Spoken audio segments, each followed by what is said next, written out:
Hi friends, welcome back to Anna's Corner. ഇന്ന് ഞാൻ എത്തിയിരിക്കുന്ന അടിപൊളി ഒരു റെസ്റ്റോറന്റ് സ്റ്റൈല് തേങ്ങ അരച്ച ആവോലി കറിയുമായിട്ടാണ്.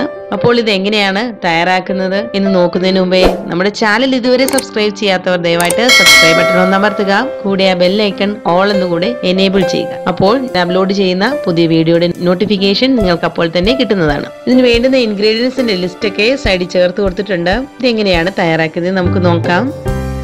ഒരു പാൻ അടുപ്പത്ത് വെക്കുക. അത് ചൂടായ ശേഷം അതിലേക്ക് കുറച്ച് വെളിച്ചെണ്ണ ഒഴിച്ചു കൊടുക്കുക. വെളിച്ചെണ്ണ നന്നായിട്ട് ചൂടായി കഴിയുമ്പോൾ ഇഞ്ചി അരിഞ്ഞതും വെളുത്തുള്ളി അരിഞ്ഞതും ചേർത്ത് കൊടുത്ത് ഒന്ന് വഴറ്റിയെടുക്കുക. അതിന് ഷേപ്പ് ഒന്നും നോക്കണ്ട, നന്നായിട്ടൊന്ന് വഴറ്റിയെടുക്കുക. വഴറ്റിയതിന് ശേഷം തീ കുറച്ചിട്ടിട്ട് അതിലേക്ക് കുറച്ച് മഞ്ഞൾപ്പൊടി ചേർക്കുക.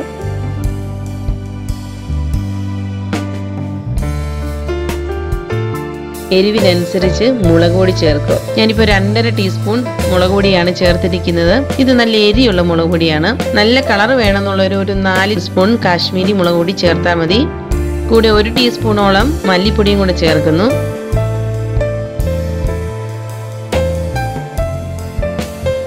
എന്നിട്ട് ഫ്ലെയിം ഓഫ് ചെയ്തതിന് ശേഷം നമ്മൾ ഇതിലേക്ക് അരമുറി തേങ്ങ ചിരവിയുടെ ചേർത്ത് കൊടുത്തിട്ട് നന്നായിട്ടൊന്ന് മിക്സ് ചെയ്തെടുക്കുന്നു. പച്ച തേങ്ങ അരച്ച കറിയാണ്, അതുകൊണ്ട് ചൂടാക്കേണ്ട ആവശ്യമില്ല.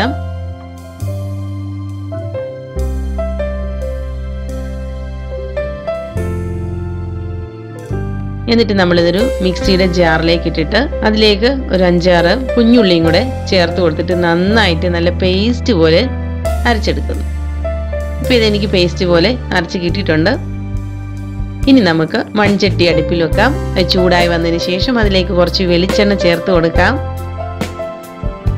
വെളിച്ചെണ്ണ നന്നായിട്ട് ചൂടായി കഴിയുമ്പോൾ അതിലേക്ക് നമുക്ക് 1/2 ടീസ്പൂൺ കടുക് ചേർത്ത് കൊടുക്കാം.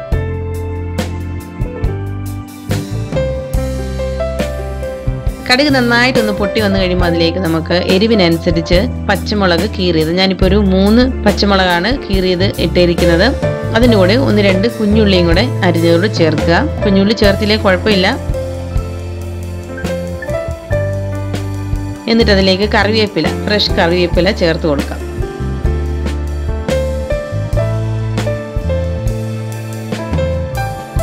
കുറച്ച് മഞ്ഞൾപ്പൊടി ചേർത്ത് കൊടുക്കാം. അതിൻ്റെ കൂട്ടത്തിൽ നമുക്ക് 1/2 ടീസ്പൂൺ ഉലുവപ്പൊടിയും കൂടെ ചേർത്ത് കൊടുക്കാം. വറുത്ത് പൊടിച്ച ഉലുവപ്പൊടിയാണ്.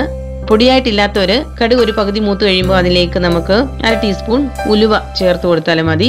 പൊടികൾ ചേർക്കുമ്പോൾ ഫ്ലെയിം എപ്പോഴും ലോയിലിട്ട് വേണം ചെയ്യാനായിട്ട്. അപ്പോൾ ഇത് നന്നായിട്ടൊന്ന് മൂത്ത് കഴിയുമ്പോൾ ഇതിലേക്ക് നമ്മൾ അരച്ച് വെച്ചിരിക്കുന്ന അരപ്പ് ചേർത്ത് കൊടുക്കാം. അരപ്പ് ചേർത്ത് കൊടുത്തിട്ട് നന്നായിട്ടൊന്ന് മിക്സ് ചെയ്തതിന് ശേഷം അതിലേക്ക് നമുക്ക് അരപ്പിരുന്ന പാത്രം കഴുകിയ വെള്ളം കൂടെ അതിലേക്ക് ചേർത്ത് കൊടുക്കാം. എന്നിട്ട് നന്നായിട്ടൊന്ന് മിക്സ് ചെയ്തെടുത്തതിന് ശേഷം നേരത്തെ സോക്ക് ചെയ്ത് വെച്ചിരിക്കുന്ന 3 പീസ് കുടംപുള്ളി ചേർത്ത് കൊടുക്കുന്നു. അത് വെള്ളത്തോടു കൂടി തന്നെ ചേർത്ത് കൊടുക്കുന്നു. അതിനുശേഷം നമ്മൾ അരിഞ്ഞു വെച്ചിരിക്കുന്ന 2 തക്കാളി പീസസ് കൂടെ ചേർത്ത് കൊടുക്കുന്നു. കറിക്ക് നല്ല കളർ വേണമെന്നുണ്ടെങ്കിൽ നമ്മൾ ഉള്ളി വഴറ്റുന്ന ആ സമയത്ത് നമുക്ക് തക്കാളി പീസസും കൂടെ ഒന്ന് ചേർത്ത് ചെറുതായിട്ടൊന്ന് വഴറ്റി അതിൻ്റെ കളർ ഒന്ന് ഇറങ്ങിയതിന് ശേഷം നമുക്ക് അരപ്പ് ചേർത്ത് കൊടുത്താലും മതി. മൂപ്പിച്ചെടുക്കണ്ട. ഉപ്പും കൂടെ ആവശ്യത്തിന് ഉപ്പും കൂടെ ചേർത്ത് കൊടുക്കുന്നു. ഫ്ലെയിം കൂട്ടി കൊടുത്തതിന് ശേഷം നമുക്ക് പാത്രം ഒന്ന് മൂടി കൊണ്ട് അടച്ചു വെക്കാം. ഇപ്പോൾ ഇത് നന്നായിട്ട് തിളച്ച് വന്നിട്ടുണ്ട്. ഗ്രേവിയൊക്കെ നല്ല തിളച്ച് വന്നിട്ടുണ്ട്. നമുക്ക് ഇതിലേക്ക് കഴുകി വൃത്തിയാക്കി വെച്ചിരിക്കുന്ന ആവോലി ചേർത്ത് കൊടുക്കാം. ഇത് ഏകദേശം 1 കിലോയോളം വരുന്ന ആവോലിയുണ്ട്.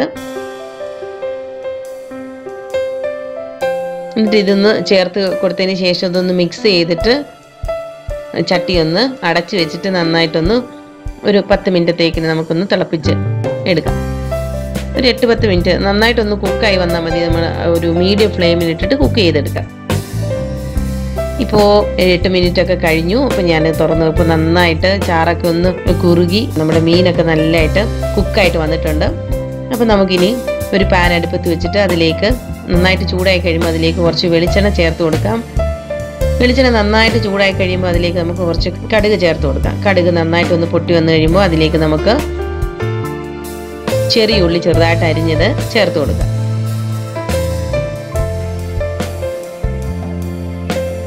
എന്നിട്ട് കുറച്ച് കറിവേപ്പിലയും കൂടെ ചേർത്തിട്ട് നന്നായിട്ടൊന്ന് താളിച്ചെടുക്കുക. ഈ താളിപ്പിന് നല്ല മണമാണല്ലോ. ഈ താളിപ്പ് നമ്മുടെ കറികളിൽ എപ്പോഴും ചേർത്ത് കൊടുക്കുമ്പോൾ നല്ല ടേസ്റ്റി ആയിട്ട് കിട്ടും. ചാറൊക്കെ ഒന്ന് കുറുകി നമ്മുടെ മീനൊക്കെ നല്ലതായിട്ട് കുക്കായിട്ട് വന്നിട്ടുണ്ട്. എന്നിട്ട് നമുക്ക് ഈ കറിയിലേക്ക് ഇത് ചേർത്ത് കൊടുക്കാം. എന്നിട്ട് ഈ പാത്രം ഒരു 5 മിനിറ്റത്തേക്കിന് അടച്ചു വെക്കാം. എന്നാലേ ആ മണമൊക്കെ അതിലേക്ക് നന്നായിട്ട് ഇറങ്ങി പിടിക്കത്തുള്ളൂ. മീൻ എപ്പോഴും കറി വെച്ചതിന് ശേഷം ഒരു 2 മണിക്കൂർ, മിനിമം ഒരു 2 മണിക്കൂറെങ്കിലും കഴിഞ്ഞതിന് ശേഷം ഉപയോഗിക്കുന്നതാണ് എപ്പോഴും ടേസ്റ്റ്. അപ്പോൾ മാത്രമേ അതിൽ ഉപ്പും പുളിയും എരിയും ഒക്കെ നന്നായിട്ട് ഇറങ്ങി പിടിച്ച് നല്ല ടേസ്റ്റി ആയിട്ട് കിട്ടത്തുള്ളൂ. അല്ലെങ്കിൽ നമ്മൾ ഒരു നേരം കറി വെച്ചതിന് ശേഷം അടുത്ത നേരം ഉപയോഗിക്കുന്നതാണ് എപ്പോഴും ടേസ്റ്റ്. അപ്പോൾ എല്ലാവരും ഇത് തീർച്ചയായിട്ടും ട്രൈ ചെയ്ത് നോക്കണം. നമുക്ക് ഹോട്ടലിൽ കിട്ടുന്ന അതേ ടേസ്റ്റോടു കൂടി തന്നെ നമുക്ക് വീട്ടിൽ തന്നെ ഉണ്ടാക്കാൻ പറ്റും. അപ്പോൾ നിങ്ങൾക്ക് ഈ വീഡിയോ ഇഷ്ടമായിട്ടുണ്ടെങ്കിൽ തീർച്ചയായിട്ടും നിങ്ങൾ ലൈക്ക് ചെയ്യുക, ഷെയർ ചെയ്യുക.